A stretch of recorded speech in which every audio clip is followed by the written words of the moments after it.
अस्सलाम वालेकुम दोस्तों, वेलकम टू आवर चैनल। आज हम एक न्यू सीरीज स्टार्ट करने जा रहे हैं, data structure and algorithm.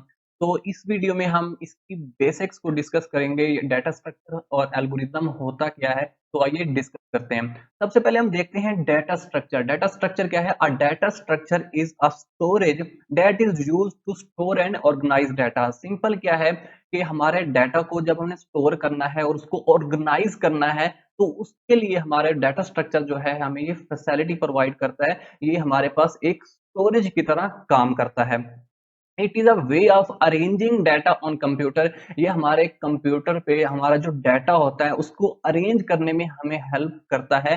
And it can be accessed and updated efficiently. और हमारे कंप्यूटर के अंदर क्योंकि बहुत सारा डाटा होता है, ठीक है, तो उसको एक्सेस करना और उसको अपडेट करना एफिशिएंटली, ये हमें फैसिलिटी प्रोवाइड करता है, हमें उसमें हेल्प प्रोवाइड करता है। Not only used for arranging data. ये ना सिर्फ हमें हमारे डाटा को अरेंज करने में हेल्प करता है, बल्कि ये हमारे डाटा को प्रोसेस करने में, डाटा को हमने प्रोसेस करना है, रिट्रीविंग डाटा, हमने डाटा को हासिल करना है, रिट्रीव करना है, एंड स्टोरिंग डाटा, और डाटा को स्टोर करने में भी हमारी हेल्प करता है, उसमें भी हमें फैसिलिटी प्रोवाइड करता है।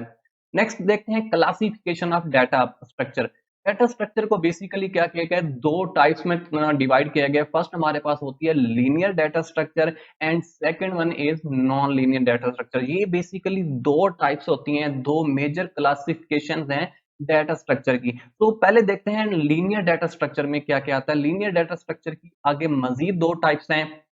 फर्स्ट हमारे पास है static and second one is dynamic data structure. Linear data structure में दो आती हैं, एक स्टैटिक डाटा स्ट्रक्चर आता है और दूसरा हमारे पास डायनामिक डाटा स्ट्रक्चर आता है। स्टैटिक में हमारे पास एक टाइप होती है जो अरे है, ठीक है, अरे भी हमारे पास एक डाटा स्ट्रक्चर होता है, लेकिन ये हमारे पास स्टैटिक डाटा स्ट्रक्चर होता है। लेकिन डायनामिक डाटा स्ट्रक्चर हमारे पास क्या होता है, जो वेरी कर रहा होता है, यानी कि चेंज हो रहा होता है, ठीक है, जिसकी वैल्यू जो उसका डाटा जो है वो चेंज हो रहा होता है, वो डायनामिक होता है। डायनामिक की आगे तीन टाइप्स हैं। फर्स्ट हमारे पास है स्टैक, सेकंड हमारे पास है क्यू, एंड थर्ड हमारे पास है लिंक लिस्ट। ये तीन जो है हमारे पास डायनामिक डाटा स्ट्रक्चर के अंदर आते हैं।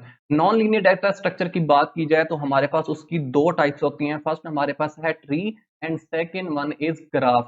तो ये हमारे पास क्या होता है, डाटा स्ट्रक्चर हमारे लिए हेल्पफुल होता है और हमें हेल्प कर रहा होता है हमारे सिस्टम के अंदर या हमारे कंप्यूटर के अंदर कि किस तरह हमने डाटा को स्टोर करना है, ऑर्गेनाइज करना है, और किस तरह हम अपने डाटा को एक्सेस कर सकते हैं, रिट्रीव कर सकते हैं। और ये हमारे जितने भी डाटा स्ट्रक्चर हमारे पास क्लासेस हैं, ये हमें हेल्प करती हैं। हमें डाटा को स्टोर करना हो, रिट्रीव करना हो, सॉर्ट करना हो, सर्च करना हो, ये तमाम की तमाम डाटा स्ट्रक्चर्स क्लासिफिकेशन हमें हेल्प करती हैं, ठीक है, ताकि हम अपने डाटा को ऑर्गेनाइज कर सकें, स्टोर कर सकें, उसको रिट्रीव कर सकें, उसको सर्च कर सकें या सॉर्ट कर सकें, वॉट एवर जो भी हमने करना होता है, तो डाटा स्ट्रक्चर हमें बहुत ज्यादा हेल्प करता है।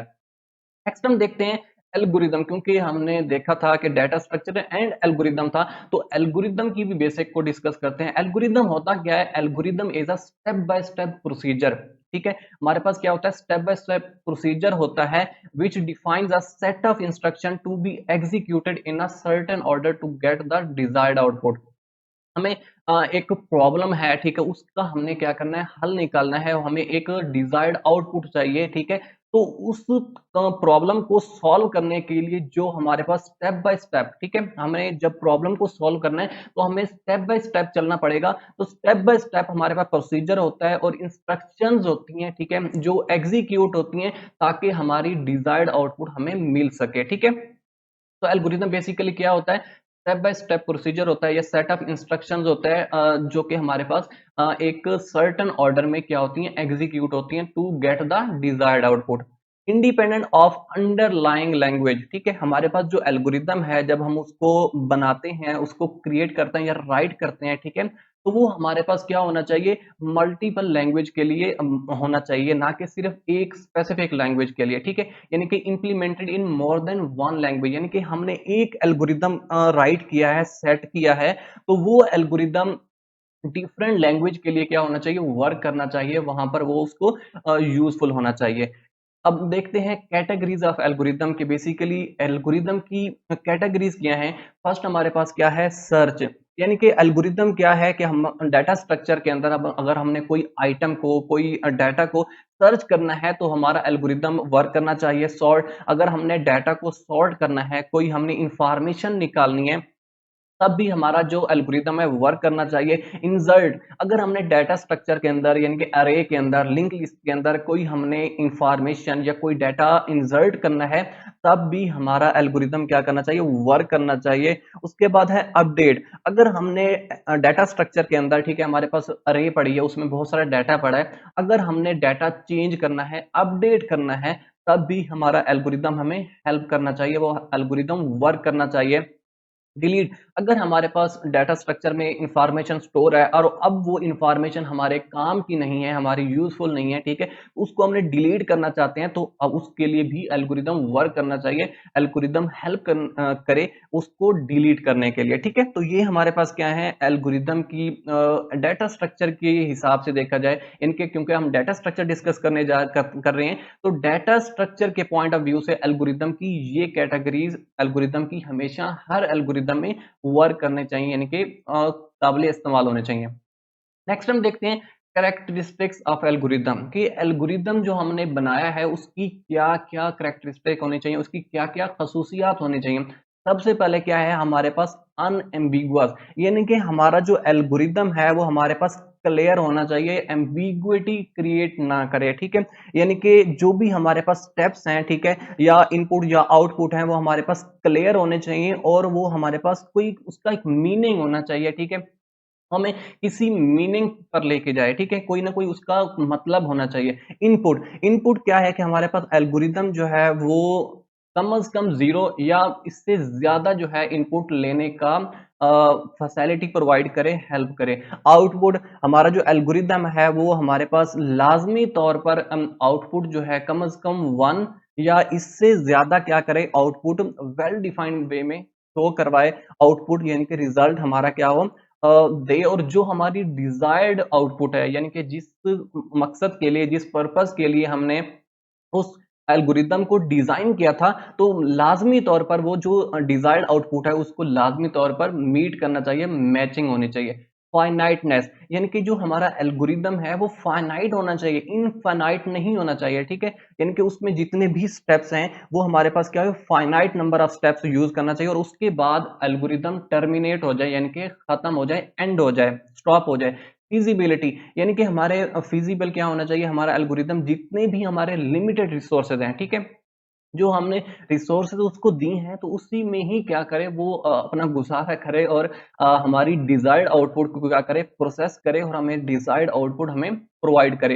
इंडिपेंडेंट, जैसा कि हमने पहले डिस्कस किया है कि हमारा जो एल्गोरिदम है वो इंडिपेंडेंट होना चाहिए, किसी स्पेसिफिक लैंग्वेज पे क्या करना चाहिए, रिलाय नहीं करना चाहिए, बल्कि हमारा जो एल्गोरिदम है वो मल्टीपल लैंग्वेज पे रन हो सके और हम उससे अपनी जो डिजायर्ड आउटपुट है उनको हासिल कर सकें, किसी भी लैंग्वेज में हम उसको राइट करके उन स्टेप्स को फॉलो करके डिजायर्ड आउटपुट को हासिल कर सकें।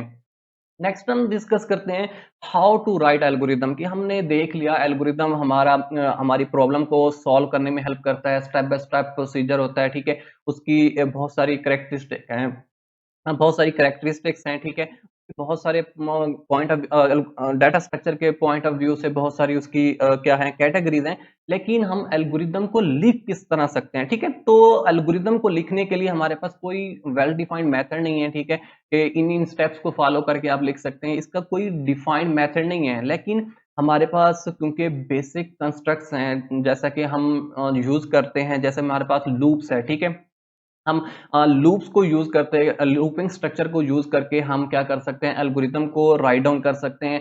फ्लो कंट्रोल, ठीक है, कि हमारा एल्गोरिदम जब हम लिख रहे हैं तो हम बहुत इंपॉर्टेंट होता है फ्लो कंट्रोल, यानी कि हमारा जो एल्गोरिदम है किस फ्लो के साथ चलेगा, ठीक है, उसके पास अगर मल्टीपल चॉइसेस आए तो हमारा एल्गोरिदम किस तरह वर्क करेगा, किस तरह जो है उसको करेगा, चैलेंज अगर आता है हमारे पास तो वो किस तरह उसको एक्सेप्ट करेगा और उसके हिसाब से अपने आप को ढालेगा। Problem domain must be well defined, यानी कि ये बहुत इंपॉर्टेंट है कि हमारी जो डोमेन है, ठीक है, जो हमारी प्रॉब्लम है, वो वेल डिफाइंड होने चाहिए, यानी कि जिसके लिए एल्गोरिदम हम लिखने जा रहे हैं, वो हमें पता होना चाहिए और वो वेल डिफाइंड होना चाहिए। पता होना चाहिए कि हमारी जो प्रॉब्लम है, वो ये प्रॉब्लम है, ठीक है, उसकी डोमेन पता होना चाहिए। तो तब ही हम एल्गोरिदम को क्या कर सकते हैं, राइट डाउन कर सकते हैं और अपनी प्रॉब्लम का हम सॉल्यूशन हासिल कर सकते हैं, डिजायर्ड आउटपुट हासिल कर सकते हैं। तो एक एग्जांपल के थ्रू जो है इसको अंडरस्टैंड करने की कोशिश करते हैं कि जैसे कि हमें पता था कि सबसे पहले क्या है, हमने प्रॉब्लम को देखना है, उसको डोमेन को चेक करना है। हमारे पास यहाँ प्रॉब्लम है, design an algorithm to add two numbers, ठीक है। सबसे पहले हम देखें यहाँ पर हमारे पास प्रॉब्लम क्या है कि हमने दो नंबर्स को ऐड करवाना है एंड डिस्प्ले द रिजल्ट, और उस रिजल्ट को क्या करना है, हमने एज ए आउटपुट डिस्प्ले करवाना है, शो करवाना है। तो आइए स्टार्ट करते हैं। तो इसमें बेसिकली डिफरेंट स्टेप्स होते हैं। तो फर्स्ट ऑफ ऑल क्या है, हमारे पास जो स्टेप वन होगा वो हमारा क्या है कि एल्गोरिदम स्टार्ट होगा, ठीक है। मशीन स्टार्ट होगी, जिस भी हमने प्रोग्रामिंग में किया है, ठीक है, सबसे पहले वो स्टार्ट होगा। स्टेप टू में क्या किया, हमने तीन इंटीजर वेरिएबल, ठीक है, क्योंकि हम इसमें हम बेसिकली डेटा टाइप यूज करते हैं, ठीक है। तो हम यहाँ पर डेटा टाइप कंसीडर कर रहे हैं इंटीजर, यानी कि इंट वैल्यू, ठीक है, हमारे पास फिक्स वैल्यू होगी, ठीक है। हम वेरिएबल यूज कर रहे हैं ए बी सी, ठीक है। ए और बी जो है हमारे पास दो जो नंबर्स हैं, उनको करने के लिए, ठीक है। और तीसरा जो हमारा सी है उसको हम क्या करेंगे, एज ए रिजल्ट के लिए हम यहाँ पर डिक्लेयर करने जा रहे हैं। उसके बाद क्या है, define values of A and B, ठीक है।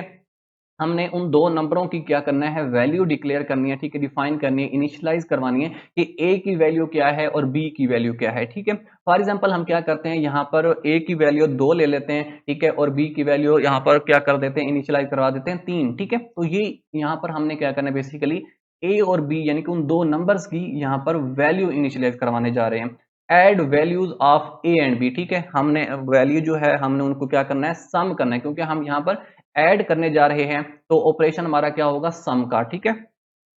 जब हमारा वो एडिशन हो जाएगी तो स्टोर आउटपुट ऑफ स्टेप 4, यानी कि a प्लस बी जो हम सम करने जा रहे हैं इनटू सी, ठीक है, जो हमारा तीसरा वेरिएबल था उसमें हम क्या करने जा रहे हैं, उसकी वैल्यू स्टोर करने जा रहे हैं। और सिंपल क्या करेंगे, प्रिंट वेरिएबल सी, यानी कि जो हमारा सी वेरिएबल है उसको हम क्या करने जा रहे हैं, एज ए आउटपुट प्रिंट करवाने जा रहे हैं, उसको रिटर्न करवाने जा रहे हैं। और जैसे ही वो रिटर्न हो जाएगा और हमारा जो एल्गोरिदम है, ठीक है, यहाँ पर हमारी डिजायर्ड आउटपुट हमें मिल चुकी है, तो यहाँ पर हमारा एल्गोरिदम टर्मिनेट हो जाएगा, यानी कि एंड हो जाएगा, ठीक है।